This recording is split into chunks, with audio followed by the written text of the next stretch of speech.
Right now, the Red Sea is open. It's open. And it's trying to close every day.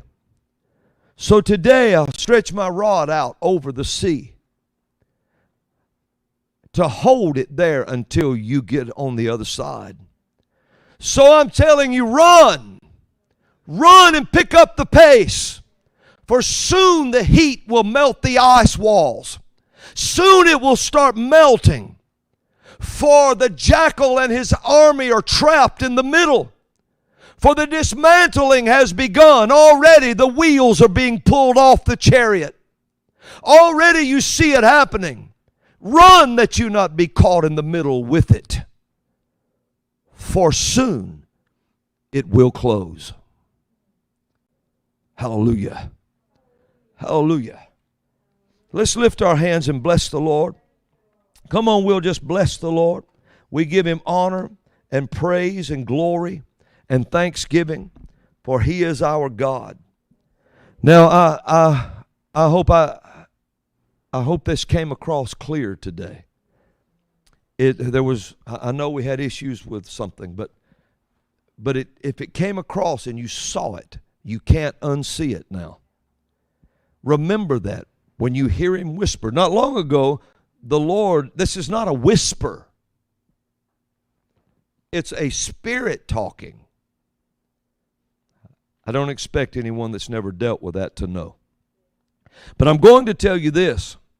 Churches, see, a serpent puts out a gas. And he puts out, and they put out this that suffocates people. A python does. But also a serpent, a viper, a deadly serpent. When they get ready to mate, they put out this thing, I forget what it's called now, but they put this out and it attracts others to come. Others to come. And so this serpent spirit, when all of this began and this virus was created to strike fear of the serpent into everyone, and so that it would prepare a ground for it to propagate all over the world. When this happened, there were churches that had voted the power of God out of their churches. They voted the gifts of the Spirit out of their churches. They will not let the churches act and conduct be a vessel for the Holy Ghost to use. Those churches that did that, you had the United Methodist Church, and I gave that prophecy those years ago, they would split. They did. And he said that they would call themselves something else when they divided. But one would be Holy Ghost Methodist and one would just be this other thing, and it would divide over homosexuality. And it did. So churches like that, and then they begin to ordain homosexuals behind the holy place, another form of the abomination of desolation, standing where it ought not. All of this began to happen in the world. They were ripe for that serpent to emit these whatever this is called. I used to know what that was called, but to attract what pheromones. That's right. It was ripe for the serpent to do that.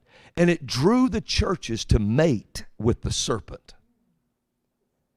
It drew them to mate with the serpent. Is this even possible, Brother Robin, in the Spirit? Oh, yes. You don't remember when John the Baptist and Jesus both looked at the Pharisees and said, and the priest of that day, and said, "You generation of vipers." It's because these pheromones were put out in that day and attracted the religious crowd that had compromised. And so it drew the strength of the high priests and drew the strength of the religious leaders of that day, until when the Son of the living God walked on the scene, they looked at him to kill him, not to recognize who he really was. And he called them a generation of vipers. He said, your mothers were snakes. John the Baptist said, you are a brood of vipers. Brood. He's talking about when the pheromones went out, the religious crowd came and mated with the serpent. And they hatched these cockatrice eggs inside the churches. And it produced a crowd that hates God. It produced a crowd in churches that hate the anointing. It produced a crowd in churches that wouldn't have prophets like John the Baptist point their fingers and say, thus saith the Lord. And Jesus talked about what a great prophet he was. The greatest of the old covenant. And yet they hated him. Only the secular king was scared of him. And so when religion began to do this, in the 70s, the church started hanging their harps on a willow. We hung them up on a willow, and the seeker-friendly movement was born. And it began to move and gain strength through the earth. And don't talk about the power of God. Don't talk about the Holy Ghost. Don't talk about these things, because if you talk about these things, you may offend someone and they not come back. And we don't want to offend them. And so these churches sprung up like weeds everywhere, and they were funded by monies given by banks and loans and schemes and ideas until they grew up like 7-Elevens all over the land. But no power in them. None. And they could produce such an atmosphere. And warriors like Carmen in those days were on the scene. Warriors like Petra, warriors like DC Talk, warriors in the music industry started coming up. Carmen saying, Satan bite the dust, the champion. And Petra singing, it's our turn now. And going beyond belief to the next level, coming up. And all of this was happening. And then suddenly, a majority of the church took our harps out of our hand and hung it on a willow. And seeker-friendly was born. Don't offend anyone. Satan knew what he was doing. He would get the church to a place to where he could put off pheromones and attract the religious crowd to mate with him. Oh, did they mate with him? Did they mate with him? Ordaining homosexuals to stand in the pulpit. Ordaining that in the United Methodist Church and other denominations of embracing homosexuality. Did they mate with him? No Holy Ghost allowed in their churches. No one can prophesy. No one can speak in tongues. Did they mate with him?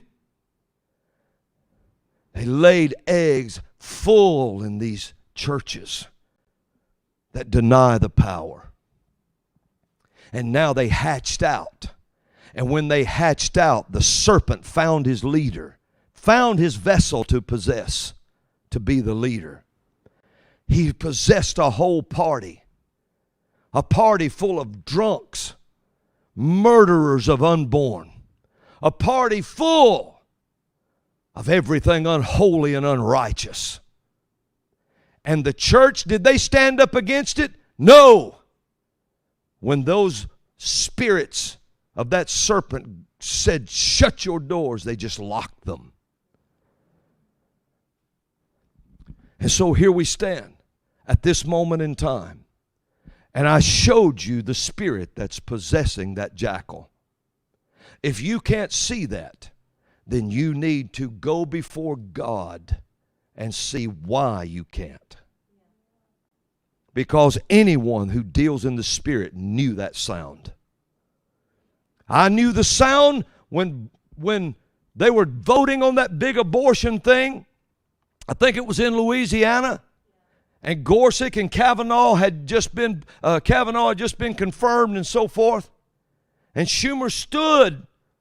Chuck Schumer stood on the steps, held a press conference. I wasn't even watching it. I heard it come through the speaker of the radio. He said, Gorsuch and Kavanaugh, If you don't vote right on this thing, you won't know what hit you. Said, you have unleashed the whirlwind.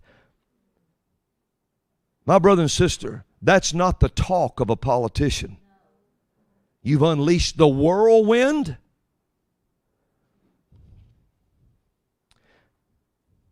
These are spirits you're dealing with. Hallelujah.